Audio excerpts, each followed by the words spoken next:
இந்த pressure pump spray பார்த்தீங்கன்னா நான் அமேசானில் தான் ஆர்டர் போட்டு வாங்கியிருந்தேன். வீட்டில் இருக்க செடிக்கெல்லாம் தண்ணி ஊற்றுறதுக்கு சொம்புலையோ டம்ளர்லையோ கொண்டு போய் தான் ஊற்ற வேண்டியதாக இருக்குது.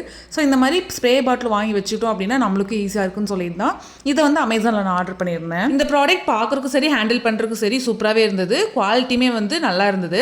இந்த ப்ராடக்ட்டோட ப்ரைஸ் பார்த்தீங்கன்னா 319. இந்த ப்ராடக்ட் அன்பாக்ஸ் பண்ண உடனேமே நான் வந்து யூஸ் பண்ணி பார்க்க ஸ்டார்ட் பண்ணிட்டேன். ஏன்னா அப்போ தான் இதில் வந்து ஏதாவது மிஸ்டேக் இருக்கான்னு நம்மளுக்கு தெரியும். இந்த பாட்டிலையும் சரி இந்த ப்ராடக்ட் வந்து அந்த பாக்ஸ்லையும் சரி இந்த பாட்டிலில் நம்ம எப்படி தண்ணி ஊற்றி யூஸ் பண்ணணும், அதை நம்ம எப்படி ஹேண்டில் பண்ணணும்னு சொல்லிட்டு இன்ஸ்ட்ரக்ஷன் எல்லாமே வந்து போட்டிருந்தாங்க. இதில் வந்து 2 லிட்டர் வரைக்குமே நம்ம தண்ணி வந்து ஃபில் பண்ணிக்க முடியும். தண்ணி ஃபில் பண்ணதுக்கப்புறம் மேலே வந்து இந்த மாதிரி ப்ரெஷர் கொடுத்து நல்லா பம்ப் பண்ணிட்டு அதுக்கப்புறம் சைடில் வந்து ஒரு பட்டன் மாதிரி இருக்கும். அதை வந்து கீழே அப்படியே ப்ரெஸ் பண்ணி விட்டுருங்க. அந்த பட்டன் மேலே அப்படி கை இருக்கணுங்கிற அவசியம் கிடையாது. கீழே வந்து ப்ரெஸ் பண்ணி விட்டாலே ஆட்டோமேட்டிக்காக முன்னாடி வந்து தண்ணி ஸ்ப்ரே மாதிரி அடிக்க ஆரம்பிச்சிடும். மறுபடியும் தண்ணி வந்து நம்ம ஆஃப் பண்ணோம்னா அந்த பட்டனை வந்து அப்படியே மேலே தூக்கி விட்டுறலாம். முன்னாடி இருக்க நாசில் வந்து ஓப்பன் பண்ணிங்க அப்படின்னா தண்ணி வந்து ஸ்ப்ரே மாதிரி இல்லாமல் அப்படியே ஃப்ளோவாக விழுக ஆரம்பிச்சிடும். இந்த ப்ராடக்ட் எனக்கு வந்து ரொம்பவே யூஸ்ஃபுல்லாக இருந்தது.